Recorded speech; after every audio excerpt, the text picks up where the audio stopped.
காலை நேரம். அலுவலகத்திற்கு கிளம்பியாக வேண்டும். நான் செய்தித்தாளை எடுத்து பார்க்கிறேன். கண்ணீர் அஞ்சலி அறிவிப்பில் எனது புகைப்படம். ஐயோ, என்ன ஆயிற்று எனக்கு? நான் நன்றாகத்தானே இருக்கிறேன். ஒரு நிமிடம் யோசிக்கேன். நேற்று இரவு படுக்கைக்கு செல்லும் போது எனது இடது மார்பில் கடுமையான வலி ஏற்பட்டது. ஆனால் அதன் பிறகு எனக்கு எதுவும் நினைவில் இல்லை. எனக்கு நல்ல தூக்கம் என்று நினைக்கிறேன். காப்பி வேண்டுமே. என் மனைவி எங்கே? மணி 10 ஆகிவிட்டது. என் பக்கத்தில் படுத்திருந்த யாரையும் காணோம். அது யார்? கட்டிலில் கண் மூடி அசைவின்றி. ஐயோ, நானே தான். அப்படியானால் நான் இறந்து விட்டேனா? கதறினேன். என் அறைக்கு வெளியே கூட்டம். உறவுக்காரர்கள், நண்பர்களும் கூடியிருந்தார்கள். பெண்கள் எல்லோரும் அழுது கொண்டிருந்தார்கள். ஆண்கள் சோக கப்பிய முகத்துடன் இறுக்கமாக நின்றிருந்தார்கள். திரு ஜனங்கள் உள்ளே வந்து என் உடலை பார்த்துவிட்டு போகிறார்கள். என் மனைவிக்கு சிலர் ஆறுதல் சொல்கிறார்கள். குழந்தைகளை கட்டிப்பிடித்து அழுகிறார்கள். நான் இறக்கவில்லை, இங்கே இருக்கிறேன் என்று கத்தினேன். ஆனால் என் குரல் யாருக்கும் கேட்கவில்லை. என் உடல் அருகே நான் நிற்பது கூட யாருக்கும் தெரியவில்லை. ஐயோ, என்ன செய்வேன்? நான் எப்படி அவர்களுக்கு தெரிவிப்பேன்? நான் மீண்டும் என் படுக்கை அறைக்கு சென்றேன். நான் இறந்து விட்டேனா? நான் என்னையே கேட்டேன். இறப்பு இப்படித்தான் இருக்குமா? என் மனைவியும் அம்மா அப்பாவும் அடுத்த அறையில் அழுது கொண்டிருந்தார்கள். என் மகனுக்கு என்ன நடக்கிறது என்பது விளங்கவில்லை. எல்லோரும் அழுவதால் அவனும் அழுது கொண்டிருக்கிறான்.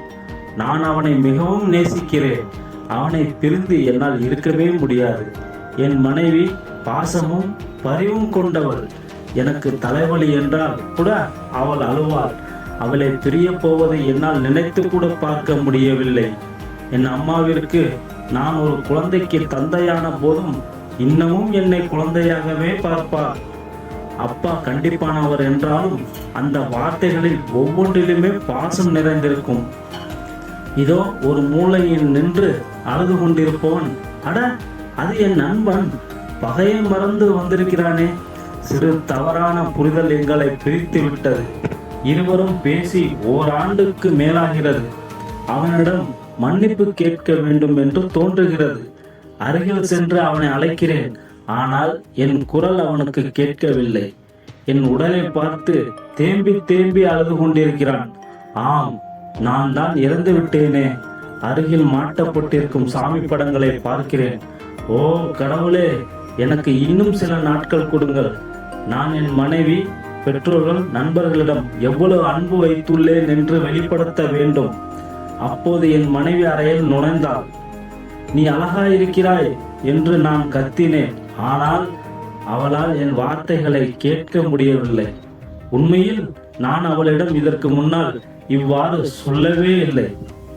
கடவுளே, நான் கதறினேன், அழுதேன். தயவு செய்து இன்னும் ஒரு வாய்ப்பு கொடுங்கள். என் குழந்தையை கட்டி அணைக்க, என் அம்மாவை ஒரு முறையாவது சிரிக்க வைக்க, என் அப்பா என்னை பெருமையாய் நினைக்க வைக்க, என் நண்பர்களிடம் மன்னிப்பு கேட்க. இப்பொழுது நான் அழுதேன். திடீரென என் உடலை பிடித்து யாரோ உலுக்கினார்கள். அதிர்ந்து கண் விழித்தேன். தூக்கத்தில் என்ன உளறல்? கனவு ஏதாவது கண்டீர்களா என்றால் என் மனைவி. ஆம், வெறும் கனவு. நிம்மதியானேன். என் மனைவியால் தற்போது நான் பேசுவதை கேட்க முடியும்.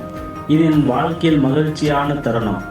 அவளை கட்டி அணைத்து, இந்த பிரபஞ்சத்திலேயே நீ மிகவும் அழகான மற்றும் பாசமான மனைவி, உன்னை நான் மிகவும் நேசிக்கிறேன் என்று முதன் முறையாக. முதலில் புரியாமல் விழித்த அவள் பின்னர் என் அருகே வந்து என்னை அணைத்து கொண்டாள். அவளது கண்களில் இருந்து லேசாக கண்ணீர் வெளியேற துடித்தது. ஆம், அது ஆனந்த கண்ணீர் என்பதை என்னால் புரிந்து கொள்ள முடிந்தது. இந்த இரண்டாவது வாய்ப்பு கொடுத்த கடவுளுக்கு நன்றி. நண்பர்களே, இன்னும் உங்களுக்கு நேரம் இருக்கிறது. உங்களது ஈகோவை புறம் தள்ளிவிட்டு உங்களது பாசத்தையும் நேசத்தையும் உங்களிடம் நெருக்கமானவர்களிடம் வெளிப்படுத்துங்கள்.